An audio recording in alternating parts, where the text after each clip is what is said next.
ये भी ड्रॉप हो रहे थे पिछली क्लास में भी ना। बड़ी मुश्किल से सर ने आधी क्लास पढ़ाई है, मैम ने बस फिर छोड़ दिया।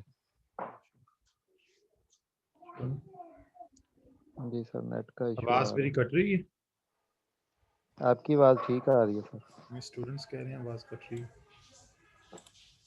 अब साहब ठीक है।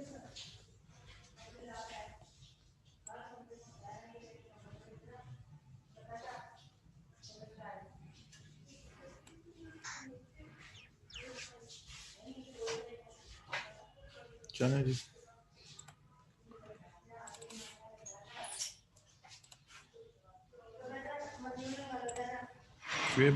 सॉरी,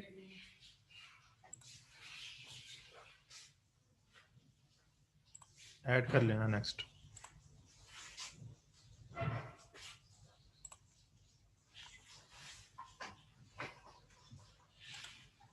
मिलिंग हमने स्टार्ट करना था। उसमें हमारे पास ये दो प्रोसीजर हैं, एक ड्राई मिलिंग है और वेट मिलिंग है। सबसे पहले मिलिंग क्या होता है?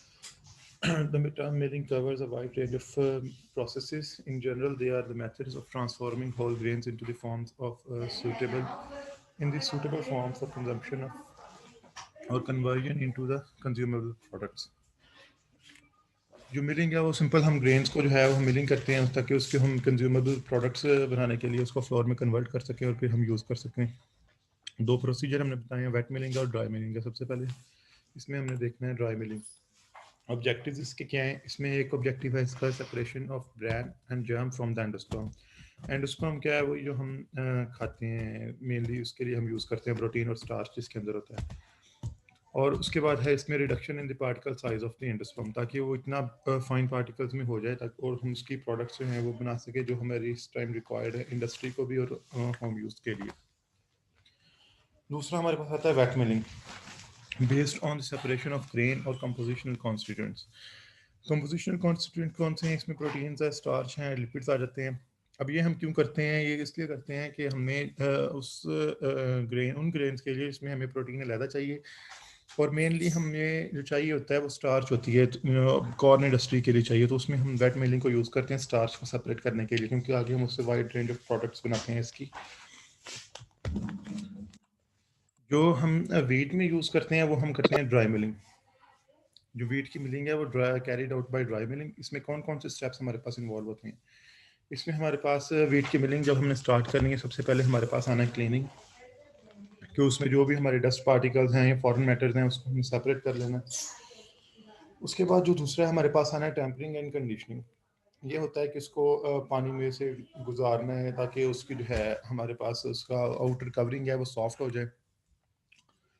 और उसके बाद हमारे पास आ जाता है रोलर मिलिंग, कि हमने इसकी मिलिंग करनी है रोलर से, उसके बाद फिर फ्लोर ट्रीटमेंट। अच्छा, अब क्लीनिंग में हम क्या क्या करते हैं? Wheat arriving in the mill contain foreign matter. It includes dust, dirt, as seeds of other crops. क्योंकि जो खेतों से हमारे दूसरे क्रॉप्स के सीड शामिल हो जाते हैं या उनकी जो घास है कोई भी उसका दूसरा पार्ट है वो शामिल हो जाता है।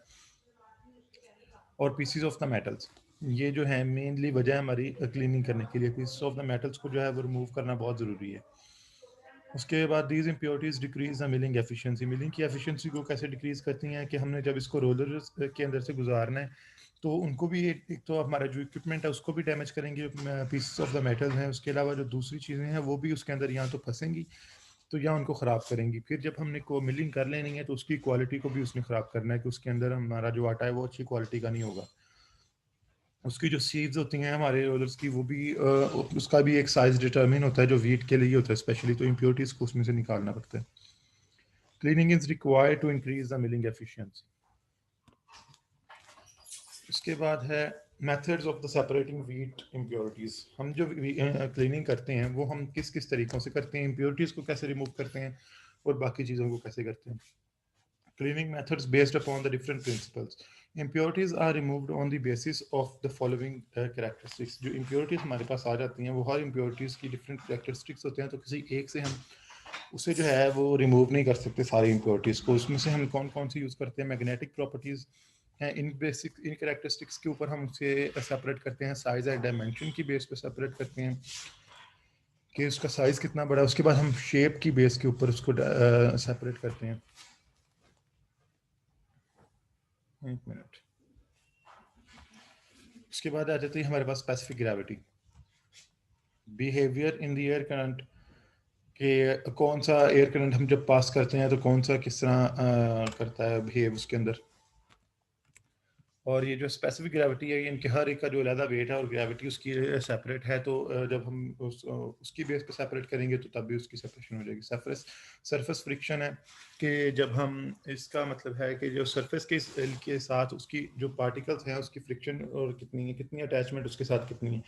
कुछ जिनकी कम होगी वो जब हम उसको किसी फ्लो में से गुजारेंगे, एयर फ्लो में से या करंट फ्लो में से, तो वो सेपरेट हो जाएंगे।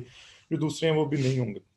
इलेक्ट्रोस्टैटिक प्रॉपर्टीज़ कितनी होती हैं कि उसके ऊपर चार्ज जो है स्टैटिक फॉर्म में, उसकी बेस पे हम उसको सेपरेट करते हैं। और उसके अलावा हमारे पास है कलर डिफरेंसेस, कि कलर की बेस के ऊपर हम उसको सेपरेट करते हैं इन चीज़ों को। मिलिंग का पहला स्टेप है और बड़ा ही ज़रूरी स्टेप है।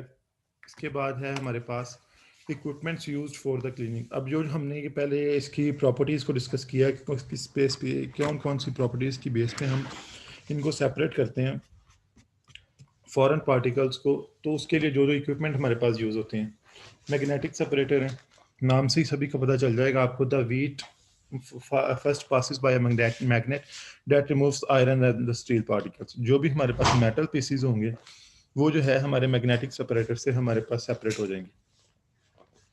उसके बाद जो दूसरा सेपरेटर है उसमें वाइब्रेटिंग स्क्रीन्स होती हैं, removing bits of woods and straw and almost anything too big and too small to be the wheat.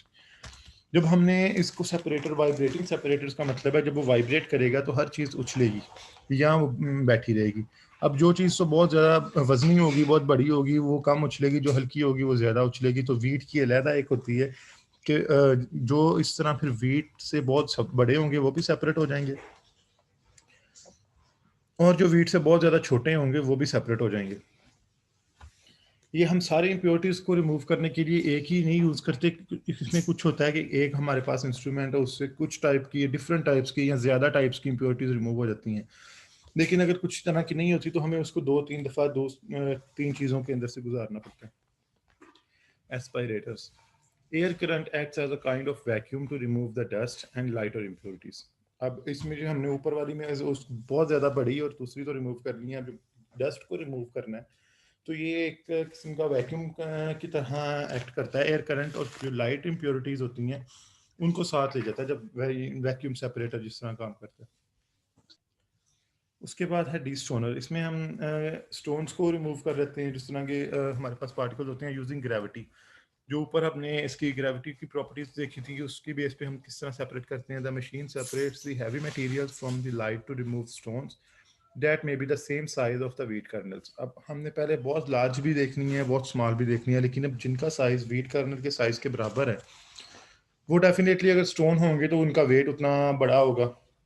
जब उनका वेट उतना ज़्यादा है तो हम ग्रेविटी की बेस पे उसको सेपरेट करेंगे डी स्टोनर के साथ। एंटोलीटर्स, ये रिमूव्स, ये है इंस्ट्रूमेंट जिसमें हम रिवॉल्व्स करते हैं 800 आरपीएम पे, रोटेशन पर मिनट्स पे।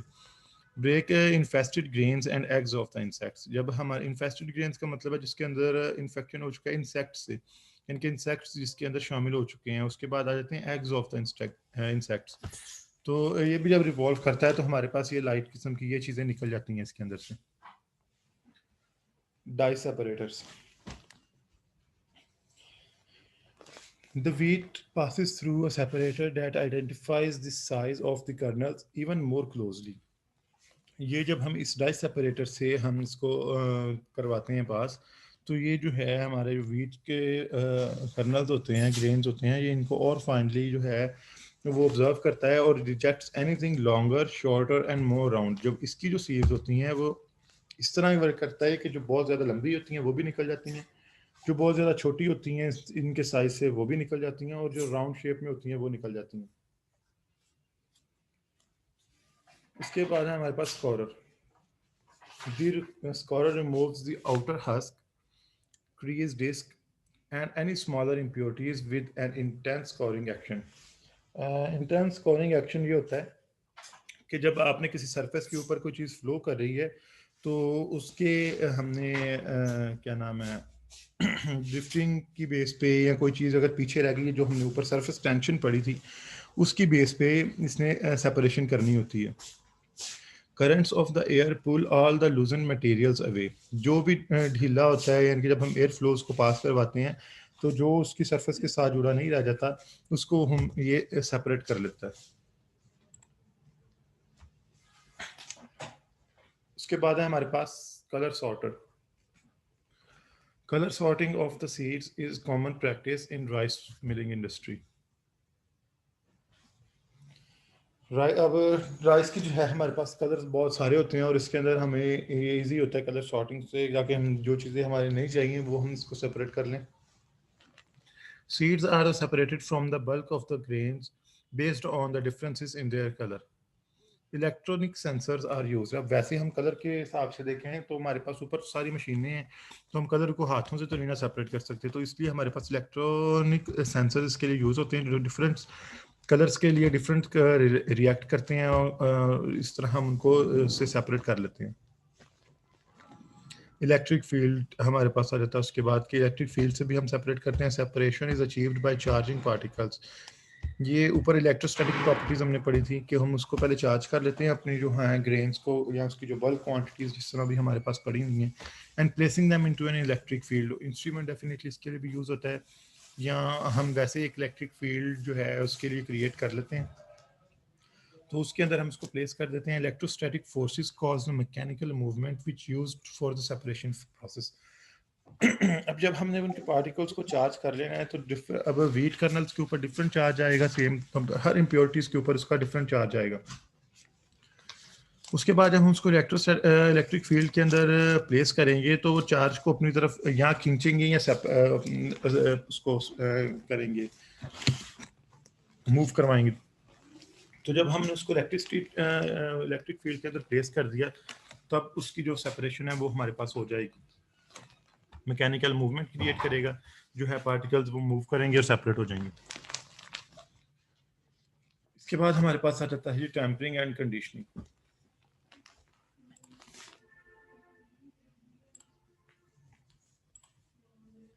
ये हमारे पास कितने रह गए हैं?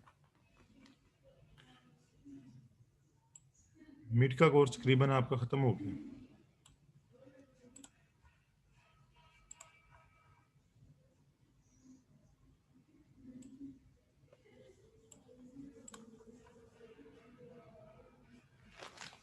टेम्परिंग एंड कंडीशनिंग में क्या है जी, हम सबसे पहले इसमें addition of the water to optimum level and allow the grain to stand for some time to equilibrate moisture contents. इसमें हम वाटर को ऐड कर देते हैं ऑप्टिमम लेवल मतलब कोई 15 तो 16% इसका मॉइस्चर कंटेंट करने के लिए। ये हम इसलिए इसको पहले कम करते हैं मॉइस्चर कंटेंट को ताकि उसके अंदर जो फंगल ग्रोथ ना हो जाए, लेकिन ये हमने करना होता है कंट्रोल्ड और इसको हमने अलहदा मकसद के लिए करना होता है। उसके बाद जब इसकी मिलिंग से पहले हमने इसको ड्राई कर लेना तो यहाँ मिलिंग ऐसी यूज़ करनी होती है जिसमें ये ड्राई हो जाता है। And allow the grain to stand for some time to equilibrate moisture content. इसमें हमने उसके उतनी देर के लिए रख देना है कि इक्विलिब्रिएट का मतलब है कि सारे जो ग्रेन्स हैं उनका एक जैसा मॉइस्चर कंटेंट हो जाए, एक जैसा वाटर को अब्जॉर्ब कर लें। इसमें अब हमारा जो मकसद है वो क्या है, इसकी हमने एंडोस्पर्म को सॉफ्ट करना है और टफन द ब्रेन, और जो ब्रेन है उसको हमने हार्ड करना है। जब हम इसको पानी के साथ पड़ा भिगोए रहने देंगे तो उसका जो आउटर कवरिंग है वो हार्ड हो जाएगी और जो एंडोस्पर्म है वो सॉफ्ट हो जाएगा। तो उसके बाद जब हम इसकी मिलिंग करेंगे तो इसकी जो सेपरेशन है वो भी अच्छी हो जाएगी और इसकी मिलिंग जो है वो भी ज़्यादा अच्छी हो जाएगी। अगर ये हमारा जो नमी वाले दाने हैं आपने देखा होगा कि जो करते हैं जहाँ पे हमारी चक्कियाँ लगी होती हैं वो उसको नहीं करते क्योंकि वो उसका जो है ब्रेन वो सॉफ्ट हुआ होता है। लेकिन अगर हम उसको पानी से निकाल के उसके बाद हम रखेंगे या उसको ड्राई करेंगे तब उसका जो ब्रेन है उतना ही हार्ड हो जाएगा, उसकी जो उतनी अच्छी हमारे पास हो जाएगी मिलिंग होगी और आटा भी उतना ही अच्छा बनेगा। ये जो टेम्परिंग एंड कंडीशनिंग है इसको हम बाद में डिस्कस करेंगे। इस क्लास में हमारे जो हैं पार्टिसिपेंट्स तो बहुत कम हैं, स्टूडेंट्स बहुत कम हैं। इंपॉर्टेंट टॉपिक्स हैं मिड के हवाले से। ये आपके जो स्टोरेज हैं वो इसमें ज़्यादा इंपॉर्टेंट है हमारे पास। क्लीनिंग के और टेम्परिंग के मेथड्स जो हैं हमारे पास क्या नाम है इसके, ड्राई मिलिंग और वेट मिलिंग, ये हमारे पास बहुत इंपॉर्टेंट है। ये आपने जो लाजमी करने हैं, अच्छी तरह तैयार करने हैं। बाकी हमारे पास इसके हैं जो बढ़ती हैं इंपॉर्टेंस कोई भी ऑब्जेक्टिव पार्ट के लिए। तो बाकी जो हमारा अब इसमें है टेम्परिंग एंड कंडीशनिंग, वो उसको हम नेक्स्ट लेक्चर में देखेंगे।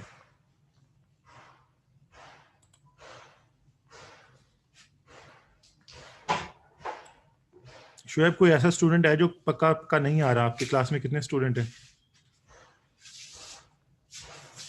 सर सारे ही आ रहे हैं, 51 है, बस क्लास लेने नहीं आते। नहीं 51 नहीं है, 50 हैं आपके स्टूडेंट। कोई स्टूडेंट छोड़ गए? 50 है सर, या 51 है शायद, इतने की हैं। एक और लड़का तो सी का आया नया, HND से आया वो, अच्छा, SST में। तो वो ले रहा है क्लासेस? वो भी क्लास नहीं ले रहा था।